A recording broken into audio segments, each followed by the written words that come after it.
Hello everyone, welcome to the Game Week 20 review video, and what a crazy last 24 hours it was.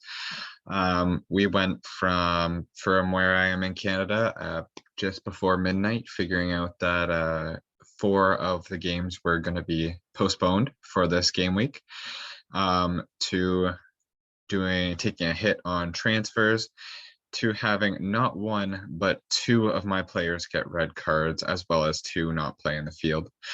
And so a whole world of mess this week, as well as a missed penalty kick by my captain.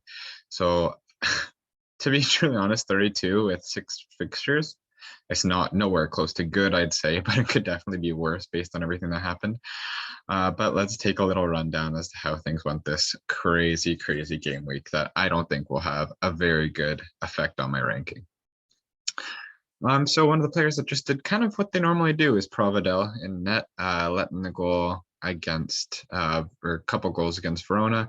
He actually held them in quite well for the first half of the game. Those 2 goals came in the second half. Spezia scored a late one to at least take away any clean sheet going the other way. But kind of average performance by Providel, to say the least. Then it gets fun. We look and we have Karsdorp, who got 2 yellows, making a red card. The first yellow coming early in the game, second coming later in the game, and so he will be suspended for the next game. Should only be 1 game, it's the double yellow suspension, but that is someone that will not be available for next game. Then we got Mararui. I just put him in because technically there was a game. The other people on my bench, all, like as you can see here, Brella, Zoet, Paslic, and Vlahovic all did not have a game, so that is why I have him in. I knew he wouldn't be playing, but he's just there, 0 points. It's a mixture of he's serving a suspension based on yellow card accumulation, but apparently he is on COVID protocol of some kind right now too, so I'm really hoping that he's back for the next fixture. I will need him. But that's not in too long, so I'm not super hopeful on that either. Next, we had Cambiaso, who I really wish the Genoa goal, the ball just ran through a little more because he would have had it in for the tap-in. He just had an average performance. The Sassuolo goal, which I'm not upset about, just ended up landing him with 2 points. The only thing I don't like is he played all 90 minutes of this game. So I don't know what his chances are of starting in just a couple days' time. We will see. Hisai, Lazio didn't have a very good game, let in 3 goals to Empoli. So just the 2 points for playing 60 minutes, nothing else comes of it there. In Ferrari, same kind of idea, but only got scored on once, played in the center back role. Again, fine game budget. It was actually a really nice goal Genoa scored. A kind of behind the back kick from, who was it? Shoot, I know it's one of the main strikers on Genoa. I can't believe I'm blanking on the name right now. Anyway, I'm still thinking of the name, that's why. But Ferrari just gets the 2 points. Then we get to Candreva, the first bit of fun on the day.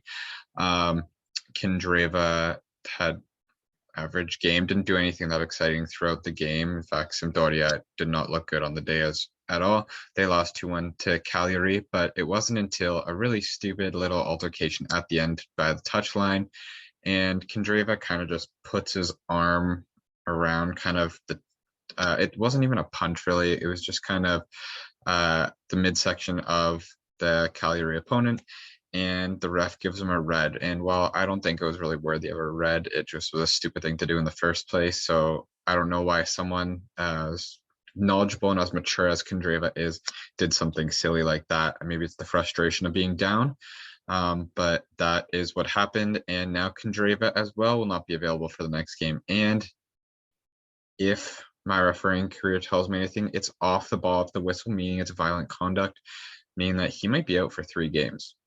So Candreva is someone I'm definitely going to be considering to ship out of my team in the coming future, but we'll see if there's appeals that can be put in and stuff like that, obviously. So we'll see what happens there. But because the turnaround is so quick, you don't have a lot of time for appeals right now.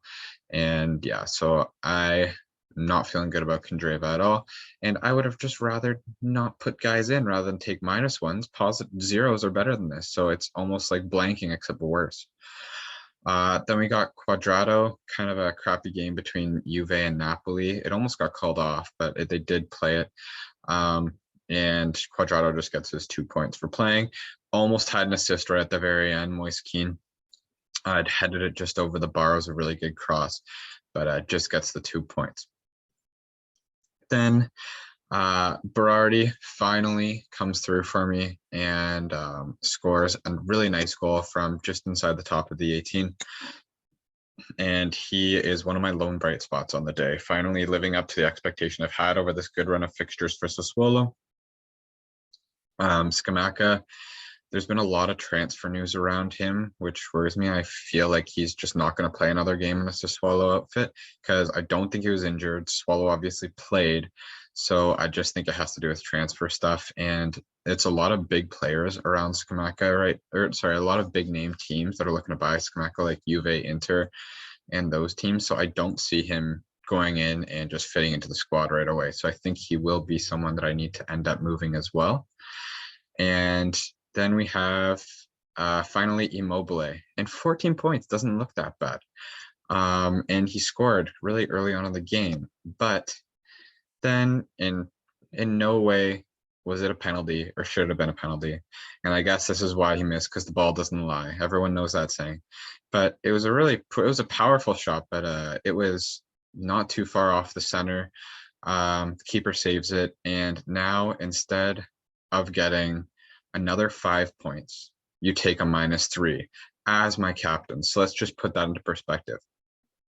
If that penalty just never happens, because Immobile, I don't know why Immobile got 2 bonus points. Missing a penalty, like I don't know why one of the Empoli goal scorers didn't get it. But anyway, so to put it into perspective, Immobile, if that penalty doesn't happen, he just gets the 1 goal.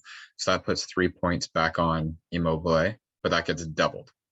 Right, I'm just going to double check. It's 3 points that he loses with the red card. Yeah, so 3 points he loses with the red card. That's 6 points right there, because that -3 gets doubled as well. So we're at 20 points with Immobile, just with the goal and the 2 bonus points.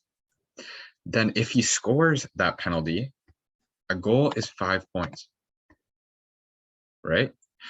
So he scores that penalty, that's another 5 points, and it's doubled. We're looking at 30 points for Immobile just in that split second of him missing the penalty.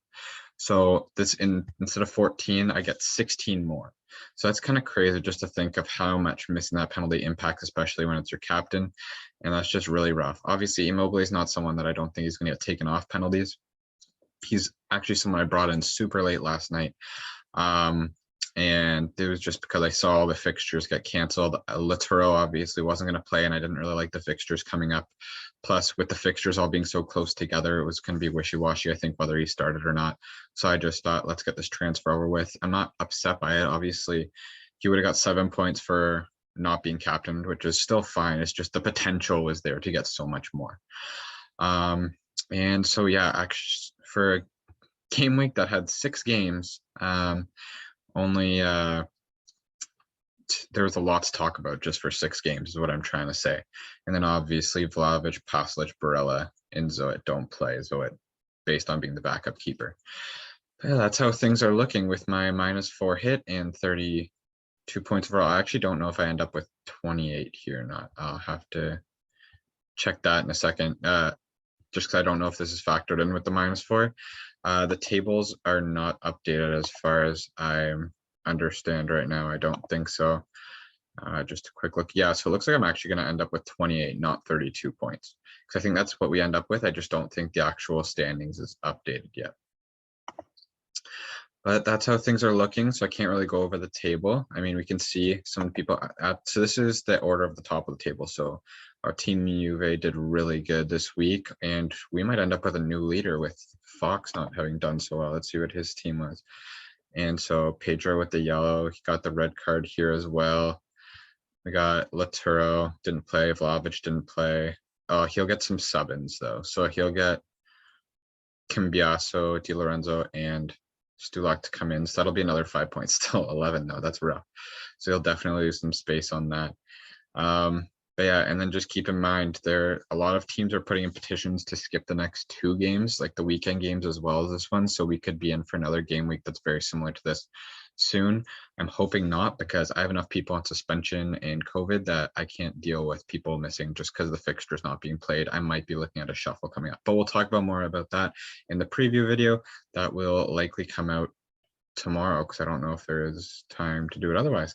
Anyway, take care. Hope you enjoyed this video. Please don't forget to like and subscribe, and I'll talk to you soon.